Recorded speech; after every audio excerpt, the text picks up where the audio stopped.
Bonjour, aujourd'hui nous allons aborder un sujet qui touche beaucoup de personnes, la peur de parler en public. Et en même temps, je vous parlerai de l'EFT. Pour ce faire, nous allons suivre une séance que Marc a vécue avec moi. C'est un entrepreneur brillant, mais qui évite systématiquement les réunions de présentation à cause de son anxiété intense. Il m'a contacté via un réseau social et il m'a laissé un message pour que je le recontacte. Ce que j'ai fait très rapidement et on a calé une visio Zoom pour la première séance qui a duré 1 heure. Si vous vous reconnaissez dans cette situation de la peur de parler en public, restez avec moi jusqu'à la fin parce que vous allez découvrir des techniques pratiques et des astuces pour vous libérer de cette peur. Alors, Marc, c'est un entrepreneur dynamique à la tête d'une start-up prometteuse. Cependant, dès qu'il doit prendre la parole en public, il est envahi par une anxiété paralysante. Mais il ne savait pas exactement d'où ça venait sa peur de parler en public. Alors, pour essayer d'en découvrir l'origine, j'ai utilisé un outil de l'AIT, une autre technique psycho-énergétique appelée la recherche du traumatisme d'origine le plus ancien. C'est une méthode fascinante qui nous aide à remonter jusqu'à la toute première expérience traumatisante qui a déclenché ce blocage émotionnel. Pour expliquer simplement, imaginez que votre esprit, c'est comme un énorme disque dur rempli de souvenirs. Tout ça, c'est dans l'hippocampe. Et certains de ces souvenirs, ils sont associés à des charges émotionnelles intenses. Et parfois, un événement particulièrement négatif peut créer une réaction en chaîne, influençant notre comportement et nos émotions des années plus tard. Cette méthode, elle nous permet de plonger dans ce disque dur mental et de trouver le tout premier fichier ou traumatisme qui a déclenché cette réaction en chaîne. Avec Marc, nous avons utilisé cet outil pour revisiter ses souvenirs et explorer les moments où il avait ressenti une peur intense en public. Cette exploration, elle nous a mené à un événement spécifique de son passé, une humiliation publique qu'il avait subie lors de ses études. Mais il l'avait enfoui dans sa mémoire, considérant que le sujet il était clos et il était traité. En réalité, cet incident, il avait profondément marqué sa confiance en lui, associant à jamais l'idée de parler en public à une intense honte et peur. Mais il n'avait pas eu le sentiment que cet événement était si important pour lui. Et quand je lui en ai parlé, il a eu tendance à me regarder comme un gourou qui ne comprenait pas exactement ce que je disais. Presque, j'avais l'impression qu'il pensait qu'il venait de perdre de l'argent et de son temps en venant me voir pour cette visio. Quand même, quand tu ressens cela, que ton client se demande où il est tombé, ça doit faire drôle, hein? Mais c'est ok pour moi, j'ai confiance en moi, autant qu'en ma méthode. Et il m'est arrivé une fois d'être en coaching en présentiel pour un patron d'entreprise, et à ma deuxième séance, j'ai eu le sentiment d'un blocage sur son père. Et je l'ai invité à faire une séance de FT. Alors, on a commencé à tapoter, comme ça, et j'ai vu son regard qui disait « Mais c'est quoi ce truc? J'ai payé pour ça? Non mais je rêve !» Je l'ai ressenti tellement fort que j'étais obligé d'arrêter la ronde en cours et que je lui ai dit « Ok Luc, je vois bien que tu ne crois absolument pas à ce que nous sommes en train de faire. Et pour moi c'est ok, je te propose de le faire. Et lâche prise. Et si à la fin de la séance, cela t'a rien fait, et que tu as eu l'impression que tu as perdu ton temps, alors je te promets, je t'offre la séance. » Ça lui a permis de se libérer, de vivre la séance sans attendu, et ça a été la séance qui a tout débloqué. Et après 2 autres séances de coaching, on a arrêté parce qu'il était autonome et qu'il était reparti avec beaucoup d'énergie. Donc, si quelqu'un il est abasourdi quand on commence, surtout les personnes éloignées de la psycho-énergie, je suis attentif à leurs attitudes et je suis prêt à offrir la séance au cas où. Revenons à Marc. Dans le cadre de son travail, il doit souvent présenter ses idées et interagir avec des partenaires potentiels.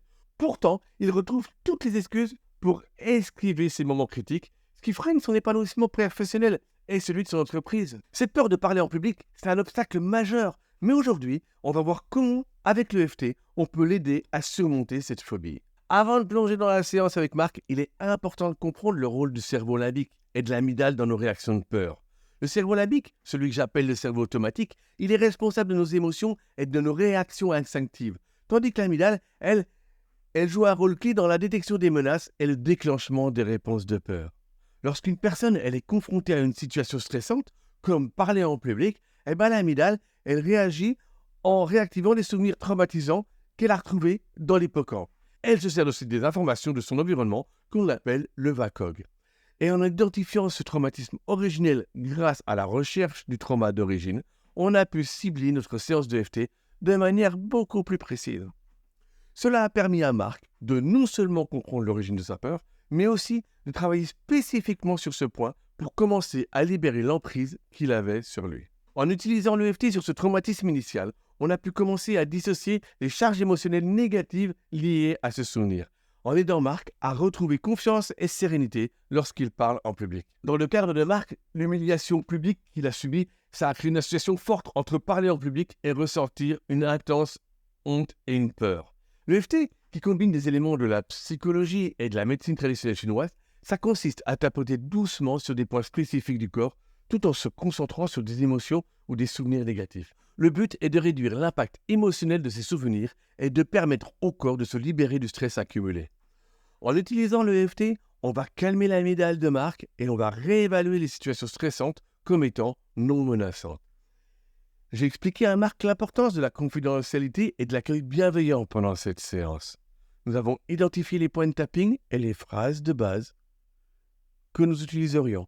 J'ai demandé à Marc de tapoter sur le point karaté et de répéter après moi. Même si j'ai peur de parler en public, je m'aime et je m'accepte complètement. Alors, à la première ronde, la charge émotionnelle est remontée très très forte. Et c'est normal, parce que on a déterré ce qu'il croyait avoir oublié. Et puis, les deux autres rondes nous ont permis d'arriver à zéro. En termes de charge émotionnelle, je parle. Marc, il a décrit en détail l'événement d'humiliation publique. Il se souvenait de chaque détail. Les regards moqueurs, les rires et la sensation de honte intense qui l'avait submergé. On a utilisé l'EFT pour cibler ce souvenir spécifique. En tapotant sur les points d'acupression, Marc y répétait des phrases telles que « cette humiliation que j'ai ressentie, cette honte qui m'envahit, cette peur de revivre cet événement ». Au fur et à mesure que nous progressions dans les rounds de tapping, Marc il a commencé à ressentir une diminution de l'intensité de ses émotions. La honte et la peur, elles ont commencé à s'atténuer, remplacées par un sentiment de calme et de détachement par rapport à l'événement passé. On a continué les rounds de tapping pour apaiser la peur de parler en public de Marc. Et ensuite, j'ai intégré des affirmations positives dans les rondes. Même si j'ai peur de parler en public, je m'aime et je m'accepte complètement. Je suis capable de m'exprimer clairement et avec confiance. Je suis en sécurité en parlant en public, etc., etc. Marc, il répétait ces phrases tout en tapotant sur les points spécifiques. Et au fur et à mesure, on a observé des changements dans ses émotions. La peur de parler en public, elle diminuait progressivement, laissant place à une sensation de confiance et de sérénité. Marc, il avait bien travaillé et on a fini la séance. Moi, j'aime bien à ce moment-là demander ce que la personne elle retient parce qu'elle ne s'y attend pas et en général, on a une réponse brute, sans filtre. Et là, Marc, il me dit chapeau parce qu'au début, je ne croyais pas du tout à cette méthode. Et quand je vois le cheminement, je me sens déjà mieux.